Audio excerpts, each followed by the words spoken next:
Hey, and welcome back. Welcome back. Thank you for joining me. For all of my regular subscribers, hi, hope you're doing great. To anyone who is new here, thank you for joining me. This is Just Kay's channel where we talk about everything that is health, mind, body, and soul from every perspective that we can come at it from. So look at this, y'all. I tried to make some ribs, right? I've made the steak before, the vegan steak before, and it was really good. And I should have stuck with the recipe, or at least the person who did the steak recipe. That's where I should have went to Be For Real or to the Ghetto Vegans to get my barbecue recipe, but I didn't. Here's why. So we were doing a soul food deal, and I had made some greens that was mixed with, it was cauliflower, turnip, and mustard greens. We did baked beans, two kinds of salad. We did a potato salad and a macaroni salad, and I'd done all that before I even got to the ribs. And then after the ribs, I still had to do some cornbread. And so I saw this recipe, and it was like a shortcut recipe. So I took the shortcuts, and yeah, I probably shouldn't have done that. Now I know I shouldn't have done that. I almost didn't post it because it was such a failure in my book anyway. But I'm going to show you so you know what not to do when you make yours. First off, go to Be For Real, go to the Ghetto Vegans, and get your recipe from there. And nowhere else. Just don't stop anywhere else. Go there. Next, take your time and don't take shortcuts. Because that's what I did, y'all. Part of the reason is I don't like seitan, the taste of it. Seitan is it's gluten basically, and we'll do a talk on that later because that's not good for you, especially when you have chronic health conditions. That's it. That's the seitan right there. Gluten. See that? Gluten. Anyway, so I did all that. It didn't come out right, but as you watch me, I'm gonna talk about something that's really on my mind today. And it's the season, fall is here. If you live in the state I do, it's already always raining and dark and on the cold side, which brings out virus and allergies and flus and all of these things. So I wanted to give you some basics on a few things. We're going to call it bacteria versus flu. And the first definition I'm going to give you is bacteria. And I know that there are some times when you go to the doctor and you could possibly get an antibiotic for flu-like symptoms. In that case, there is something going on with you that makes the doctor feel like this could possibly be a bacteria, and so you're getting the antibiotic for that possible bacteria. Antibiotics do not work for viruses, okay? A bacteria is a single-celled organism that thrives in different types of environments like extreme heat, cold, other places like the intestines where they help digest your food. Most bacteria is harmless. There are exceptions like strep throat, tuberculosis, and urinary tract infections. The symptoms in a virus include chills, sweats, new cough or change in cough, sore throat, shortness of breath, nasal congestion, or stiff neck. Now let's go on to a virus. Viruses are smaller than bacteria, and they require a living host, people, plants, animals, to multiply. Viruses invade some of the cells of your body and take over, redirecting it to produce more virus. Some diseases caused by virus include chickenpox, AIDS, common colds, COVID. Some symptoms of a virus are fever, fatigue, dry cough, loss of appetite, body aches, shortness of breath, mucus or phlegm, chills, shaking, congestion, nausea, vomiting, diarrhea.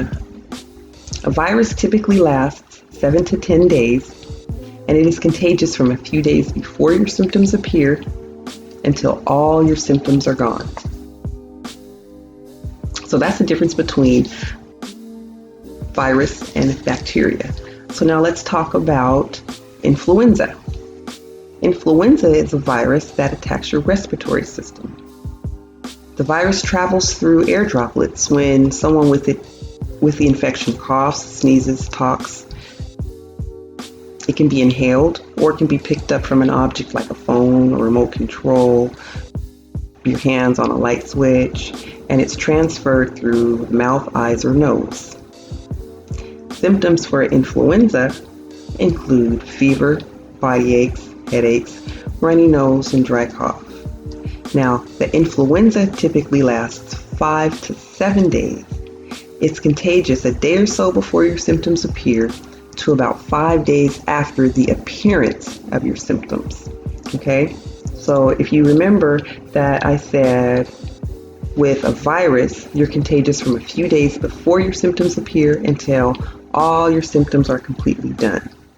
With a bacteria, you didn't hear me talk about symptoms because it's not that easy to transfer. We'll go over that some other time though. With the influenza, it was a day or so before your symptoms appear till about 5 days after the appearance of your symptoms.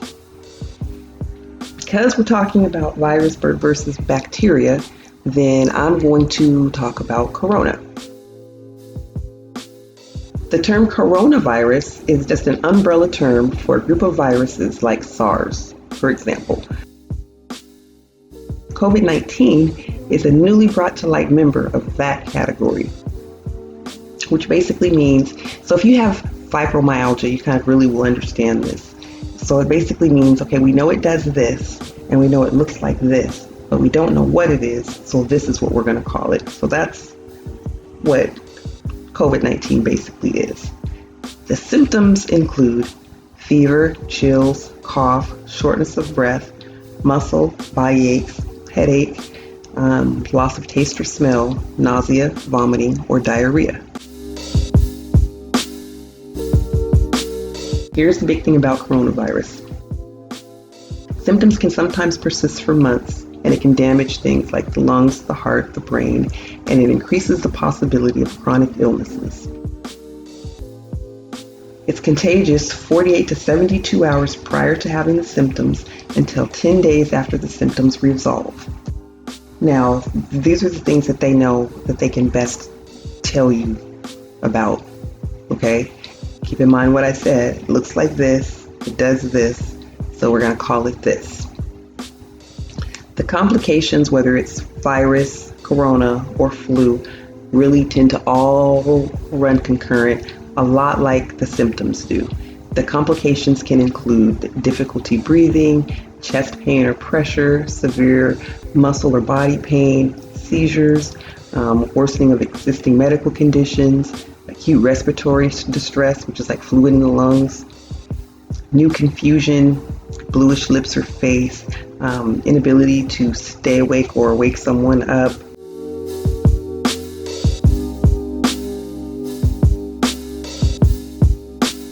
The safest way to keep this COVID, flu, virus all away from you is prevention. Remember, like I said, if you are getting an antibiotic, it is not for a virus because antibiotics do not kill viruses, okay?